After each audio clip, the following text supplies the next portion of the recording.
What up, guys? Welcome to your 31st Android tutorial. Sorry it's been a while. Started eating some sunflower seeds, got addicted, and had to go through the whole 12-step thing, and now I'm back. So let's get into it. What we're going to do in this tutorial is basically, draw this ball to the canvas because we just have this nasty screen. Nothing too new here, but first we're just going to set up a bitmap real quick. And we're just going to call this ball because we have this ball in our drawable folder already. And as always, within our onCreate method, we're just going to set up the reference to our bitmap factory. I believe this is nothing new.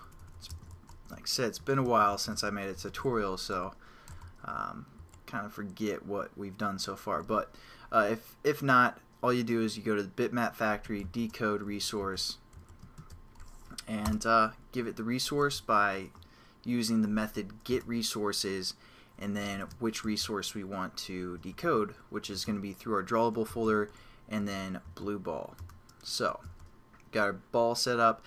Now we're also going to draw this to the canvas according to X and Y position, which I believe is also pretty familiar to you guys. So we're going to set up a float value for the X and the Y. Within our onCreate method, we're just going to set this to be 0. So again, nothing new, just X and Y are both at 0, so it should be at the top left corner. And then all we're going to do is we're going to scroll down to our thread, which I haven't really explained why we need the thread yet. We'll get into that probably in the next tutorial and all that stuff. But again, we want to go within our canvas where we lock the canvas, and then we draw anything that we want to draw, then we unlock and display it. So after we have our canvas drawn, we're going to just say c.drawBitmap, and since we have that bitmap set up, we're just going to call that bitmap to be drawn, which we called ball. For the left value, we're going to set it to X, for our Y value Y, and for our paint, we're just going to say null. Now I'm going to show you guys a little technique that you'll probably get familiar with once you start working with graphics quite a bit.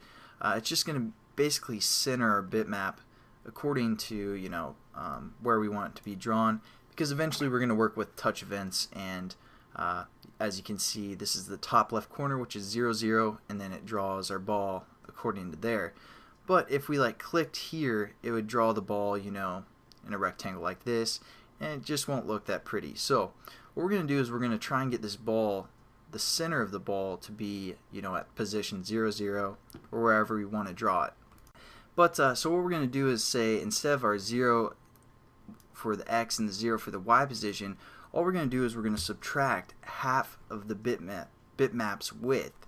So what we're going to do is we're going to say minus ball.getWidth, basically like we did with getCanvasSize. We got the canvas size by this getWidth method, but now we're referring to our bitmap, and we're getting the width of our bitmap, dividing that value by 2, so we get the center of the X direction, and then we're just drawing the ball an offset of where it should be, so it looks better. It's more centered. So now what we're going to do is we're going to go to our Y value, and we're just going to say minus also ball dot get height divided by 2, and now that's going to move our ball up by half of the width, or half of the height as well. So now when we run our application, it should be more centered around that 0 0 point, or the top left corner of our emulator. So we're just going to go to our SurfaceView class, and as you can see, it's more centered around the 0 0 position. So what we did is, instead of having it be drawn here, we want it to be drawn around this 0 0 position. So what we did is we subtracted from the X position half of the bitmap's width, so it moved it to the left even more, and then we did the same for the height, so it moved it up here. So basically we're drawing around, drawing something in this area, which our bitmap will go here and here, and it's more centered. I don't know if that makes sense, guys, but I'll catch you guys in the next tutorial, so have a good one.